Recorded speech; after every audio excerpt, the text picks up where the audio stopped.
Hello दोस्तों, फिर से आज मेरे इस बायो ऑनेस्ट यूट्यूब चैनल में आप सभी का मोस्ट वेलकम है। और उम्मीद है आप लोग मेहनत से पढ़ रहे होंगे और हम चाहेंगे कि आप और अच्छे से पढ़ें, जिसमें हम आपका पूरी तरह सहयोग कर सकें। आज का जो टॉपिक है वो हर तरह से नीट और बोर्ड के लिए बहुत ज़्यादा जरूरी और इम्पॉर्टेंट है। और जो टॉपिक है, जैसा कि आपको बोर्ड पर दिख रहा होगा, पैकेजिंग ऑफ डीएनए हेलिक्स। जैसा कि हम जानते हैं, डीएनए पैकेजिंग इतना आसानी जितना आसान दिखता है, लेकिन डीएनए पैकेजिंग होता है और हमारे छोटे से न्यूक्लियस के अंदर हमारा डीएनए क्रोमोजोम के फॉर्म में, यानी क्रोमोजोम बंडल के फॉर्म में पैक हो जाता है। तो ये क्वेश्चन आता है कि कैसे ये पैकेज हो जाता है। मान लीजिए कि हमारे पास ये वायर है, आप इसको रस्सी भी समझ सकते हो, ठीक, या थ्रेड ले लो। तो चूंकि डीएनए थ्रेड लाइक होता है और डीएनए डबल स्टैंडर्ड होता है, यानी कि उसके दो सिरे होते हैं डबल स्टैंडर्ड। तो ये दो स्टैंड आपको दिख रहा है, सिंगल सिंगल, और ये हमारा डीएनए डबल स्टैंड है। और ये डबल स्टैंड डीएनए, इसको आप उलेन या थ्रेड समझिएगा। और मान लीजिए आपके रूम में उलेन को फैला दिया जाए, थ्रेड को फैला दिया जाए, जो डबल स्टैंडर्ड हो, इस तरह डबल स्टैंडर्ड हो, और पूरे रूम में उलेन या थ्रेड फैला हुआ है, तो जाहिर सी बात है आपके रूम तो बड़ा है, लेकिन जगह तो बिल्कुल नहीं बचेगा आपको बैठने उठने या टेबल रखने के लिए। तो आप क्या सोचोगे, क्यों ना हम इस थ्रेड का या उस उलेन का हम बंडल बना दें। तो बंडल को क्या हम हवा में ऐसे कॉइल करके बनाएंगे? बिल्कुल नहीं। किसी चीज़ पर हम कॉइल करेंगे। तो मान लीजिए हमने इसको इसके ऊपर कॉइल किया, तो जिसके ऊपर कॉइल करते हैं उसको यूकैरियोट में हम बोलते हैं हिस्टोन प्रोटीन, क्योंकि यूकैरियोट में हिस्टोन प्रोटीन होता है। जबकि बैक्टीरिया में डीएनए की पैकेजिंग ठीक से नहीं हो पाती, क्योंकि वहाँ हिस्टोन प्रोटीन नहीं होता है। तो फिलहाल हम हिस्टोन प्रोटीन, ये मान लीजिए आपका हिस्टोन प्रोटीन है, हिस्टोन प्रोटीन पर डीएनए की कॉइलिंग करेंगे। और जब किसी चीज़ पर डीएनए की कॉइलिंग कर देंगे, तो डीएनए की कॉइलिंग करने के बाद, यानी थ्रेड या उलिन की कॉइलिंग करने के बाद वो एक बंडल बन जाएगा। तो जाहिर सी बात है कि अब उसे हम बंडल बोलेंगे, ना कि थ्रेड बोलेंगे। इसी तरह जब डीएनए की कॉइलिंग हो जाती है, तो कॉइल होने के बाद जो कॉम्पैक्ट और कॉम्प्लेक्स स्ट्रक्चर डीएनए का बनता है, उसे हम क्या बोलते हैं? उसे हम बोलेंगे क्रोमोजोम, न कि डीएनए। इसका मतलब chromosome is a highly condense form of DNA. Chromosome is highly compact और कॉम्प्लेक्स फॉर्म ऑफ डीएनए। तो क्रोमोजोम डीएनए का बहुत ही ज्यादा कॉम्प्लेक्स और कॉम्पैक्ट स्ट्रक्चर होता है, जिसकी कॉइलिंग होती है with the help of histone protein और नॉन हिस्टोन प्रोटीन। लेकिन मेजर जो रोल होता है यूकैरियोट में डीएनए पैकेजिंग में, वो होता है हिस्टोन प्रोटीन का। हिस्टोन प्रोटीन की मदद से डीएनए पैकेजिंग होता है और बाद में वो क्रोमोजोम में कन्वर्ट हो जाता है। और एक इंटरेस्टिंग आपको फैक्ट हम बता दें कि अगर हम अपने ह्यूमन बॉडी की बात करें, ह्यूमन बॉडी के सभी सेल के न्यूक्लियस के डीएनए को जोड़ दें, सभी सेल के न्यूक्लियस के डीएनए को जोड़ दें, तो इसकी लंबाई इतनी हो जाएगी और डीएनए डबल स्टैंड है तो उसको खींच दें। तो खींचने के बाद हम पृथ्वी और चांद की जो दूरी, पृथ्वी यानी अर्थ और मून को हम 8000 बार कॉइल कर सकते हैं। कितनी बार? 8000 बार हम इसको कॉइलिंग कर सकते हैं। 8000 बार, आप समझ रहे हैं? हम 8000 बार डीएनए की मदद से, यानी अगर हम डीएनए को खींच दे, डबल स्टैंड डीएनए को खींचने के बाद अर्थ और मून को हम 8000 बार कॉइल कर सकते हैं, 8000 बार उसको घुमा सकते हैं। और अगर हम पृथ्वी और सूरज को नापना चाहें डीएनए की मदद से, तो हम पृथ्वी और सूरज को हम 400 बार, कितनी बार? 400 टाइम्स बार कॉइल कर सकते हैं। यानी पृथ्वी से सूरज की जो दूरी है, उस हम डीएनए की मदद से डीएनए को खींचने के बाद 400 बार कॉइल कर सकते हैं, और जबकि चंद्रमा पर 800 बार। इतना ज्यादा, क्योंकि हमारे बॉडी के अंदर, ह्यूमन बॉडी में एक एवरेज निकाला गया। एवरेज की हम बात कर रहे हैं आपसे, एवरेज की बात। तो एवरेज में ह्यूमन बॉडी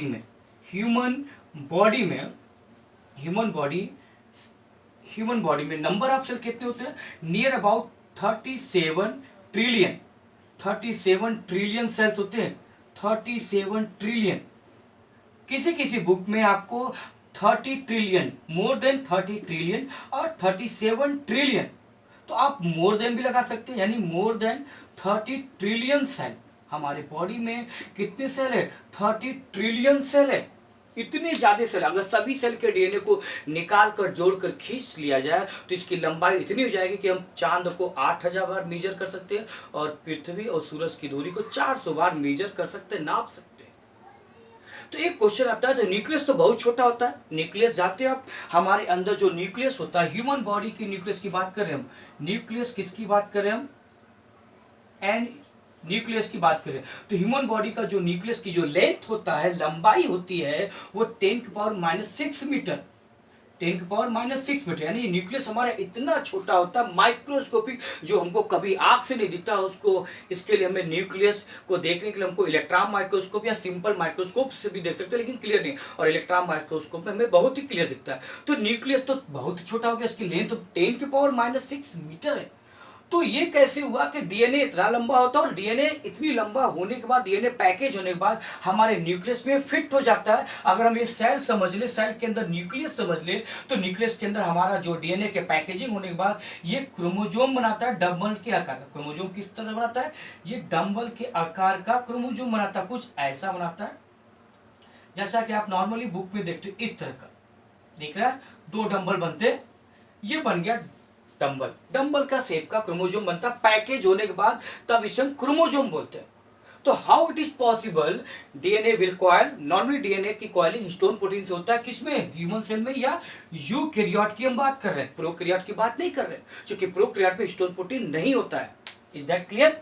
तो प्रोकैरियोट में हिस्टोन प्रोटीन नहीं था, तो वहां कॉइलिंग कैसे होती है इसको हम आगे समझेंगे। लेकिन अभी हम आपको एक रेफरेंस, एक थोड़ा सी बताना चाह रहे हैं कि यूकैरियोट में हिस्टोन प्रोटीन की मदद से और नॉन हिस्टोन प्रोटीन की मदद से डीएनए कॉइल होकर क्रोमोजोम बनाता है, और वो क्रोमोजोम हमारे छोटे से न्यूक्लियस के अंदर, जिसकी लेंथ 10⁻⁶ मीटर होती है, उसमें जाके फिट हो जाता है। क्यों फिट होता है? क्योंकि ये हाईली कॉन्डेंस होता है, हाईली कॉम्पैक्ट होता है, और इतना माइक्रोस्कोपिक बन जाता है, आसानी से न्यूक्लियस के अंदर फिट होता है। क्योंकि सेल में और न्यूक्लियस में जगह नहीं होता, इसीलिए डीएनए को कॉइल होना पड़ता है। इज दैट क्लियर ना? तो आपको मेरी बात समझ में आ रहा है कितना ज्यादा कॉम्पैक्ट ये स्ट्रक्चर। अब एक इंपॉर्टेंट पॉइंट ये है कि आपको पता होना चाहिए कि ई कोलाई यानी बैक्टीरिया में जो क्रोमोजोम होता है, वो उसका बेस पेयर होता है 4.6 इंटू 10⁻⁶ बेस पेयर। यानी बैक्टीरिया के पूरे डीएनए की अगर साइज निकाली जाए, वो 4.6 इंटू 10⁻⁶ बेस पेयर। और ह्यूमन बॉडी में पर सेल, ह्यूमन बॉडी के पर सेल में नंबर ऑफ बेस पेयर कितना होगा? ह्यूमन बॉडी के पर सेल में हम बात करें, पर सेल में जो बेस पेयर होता है, टोटल बेस पेयर होता है 6.6 इंटू 10⁹ बेस पेयर। और अगर हम पर सेल का टोटल निकालना चाहे कि कितना लेंथ होगा हर सेल में डीएनए का, चाहे बैक्टीरिया का निकालना हो, चाहे आपको ह्यूमन सेल का, हर सेल का निकालना हो, पर सेल का, तो हम वैल्यू निकाल सकते हैं। देखिए कैसे।